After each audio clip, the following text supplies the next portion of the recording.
3x. 3x, okay? One of the properties of square roots and cube roots and other radicals is that you can split this into the square root of the first factor and the square root of the second factor. By the way, that only works for products. It doesn't work for sums. If I were adding these two things together, I couldn't add the two square roots together separately. This first one I can reduce. That's going to be 5x. By the way, I guess it should be the absolute value of 5x, but I'm going to assume that x is positive. I guess x would have to be positive over here, wouldn't it? Because I wouldn't be taking the square root of a negative number. And this would be 5x times the square root of 3x. So as a general rule, if within a radical you can find a power that you can remove from the square root, then you want to do so. Another possibility is what if I have, let's say, a over the square root of 2a. Now, as a general rule, we say you don't leave a radical in the denominator of a fraction. You try to, if you're going to leave a radical, leave it in the numerator.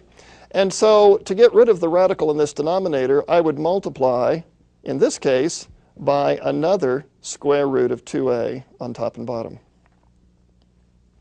And so what that's going to do is to essentially square the 2a, and then I'll take the square root of the square. And so on the bottom, the square root of 2a times the square root of 2a, well, I guess we could put in one step here and say that's the square root of 4a squared. And on top, this is a times the square root of 2a. Now, if I reduce the square root of 4a squared, once again, I'm assuming a is positive. So I have a times the square root of 2a all over 2a. Now, will these two 2a's cancel out? No, they won't. One's under the radical, one's not. But these two a's will cancel out. I can cancel those two. And so my simplified answer is the square root of 2a over 2. Well, now I have the radical on top. This expression looks quite different from the original expression, but they have exactly the same algebraic values. You know, the whole purpose of these ideas of simplifying radicals is that, let's say I'm in a chemistry lab and I'm working a problem, and I get this answer, and let's say my lab partner gets this answer. And so we think, hey, one of us made a mistake. We don't have the same answer because they look so different, but they're actually the same thing. So this is merely a way of sort of standardizing the answers so that we all have answers that look the same rather than surprisingly different. Another possibility, what if I have the square root of 3 over 8? Now, generally, we don't leave fractions or rational expressions under a square root. So I want to somehow eliminate that fraction. The first thing I do is separate this into a ratio of 2 square roots. And you see now I'm actually back in this first category where I have a radical in the denominator. But before I continue, I think I'll simplify the square root of 8. Can anyone tell me a way to simplify that in the denominator? 2 times 4? Yes, 8 is 2 times 4. Right. So when you simplify it, how would you write it? You'd put 2 times the square root of 2. 2 times the square root of 2. And you know, that's actually like this first example we did up here where I was removing a square from the radical. And on top, I have the square root of 3. So I've reduced this radical somewhat, but I still have to get rid of the square root of 2. So I'm going to multiply. I'll just do it right here. I'm going to multiply by another square root of 2 on top and bottom. And this gives me now the square root of 6 over what? Over 4. Yeah, it's over 4.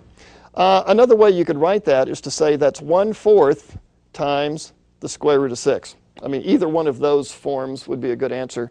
Those are all equivalent to the square root of 3/8. They don't look anything alike, but either one of these is said to be reduced, and this first one obviously isn't. Okay. I think there's a graphic about reducing radicals that we could put on the screen now that kind of summarizes this. If you're simplifying radicals, here are the various things you do. Number one, simplify expressions that have rational exponents. Let's see, I haven't worked an example of that, but I think there's an example on the website for that one. Then next, remove powers from radicals. That was like that first example I worked. Eliminate radicals from the denominator. That's like the second example we worked. Remove rational expressions from the radical, like the square root of 3/8. 3/8 is a rational expression. And then finally, combining rational expressions. Let me just work one example like that before we go on. Suppose I have the square root of 18c cubed, and I want to add to it the square root of c over the square root of 2. Now, you see, at the moment, it doesn't look like, oh, I'm going to put a c out in front of that. C times the square root of c over the square root of 2. Now, at the moment, it doesn't look like these things are anything alike, so we can't do anything with them. But if I reduce each of them, I think I can combine them. In the 18, I can factor out a 9, so I'll put a 3 outside. In the c cubed, I have a c squared, so I'll put a c outside. And I'm assuming that c is a positive number here, so the square root of what's going to be left over? 2c. 2c, very good. Because we took out a 9, that leaves a 2. We took out a c squared, and that leaves a c. Now, in the other expression, I have a square root of 2 on the bottom. So I'm going to multiply top and bottom by the square root of 2.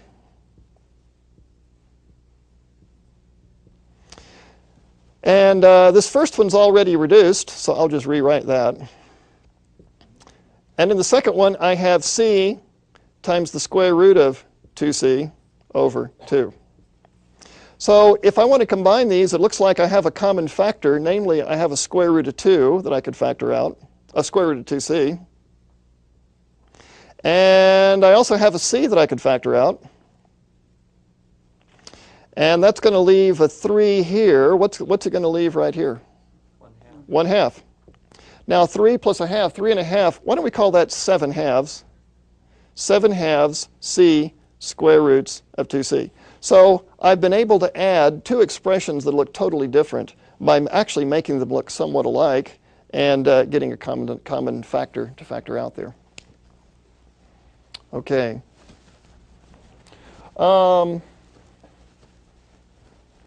One more thing that's going to come up in this course that I think I should probably mention to you, and that is we'll be solving quadratic equations. I bet you know how to do that already.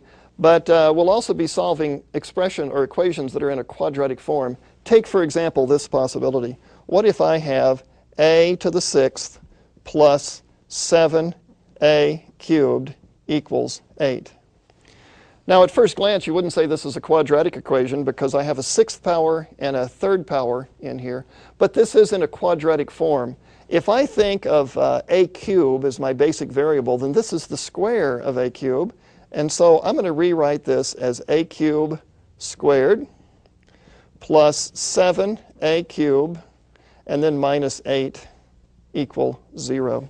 So if I think of this as being sort of my first degree term, then now I have the square of the first degree term. I can factor that into two factors. Each one of them begins with an a cubed. So I'm treating it sort of like a quadratic equation, and in fact this is said to be in a quadratic form. This sign is negative, so that tells me that one of these is positive and one of these is negative. So I'm looking for two numbers to plug in here whose product is 8 and whose difference will be 7. What do you think the numbers will be? 8 and -1. 8 and 1. Do you think I should put the 8 here or should I put the 8 over here? Put the 8 and put the positive. With a plus, yes, because I want to get a plus 7a cubed and a 1 here. Now, this represents a single number, this represents a single number, and the product is 0. So one of those numbers is 0. Either a cubed plus 8 is 0, or a cubed minus 1 is 0. Now, in the first case, this is the sum of two cubes. I have a cubed plus 2 cubed. That'll factor. Does anybody know that formula right offhand? It's not one you see a lot. How to factor the sum of two cubes? Okay, I'll do that one.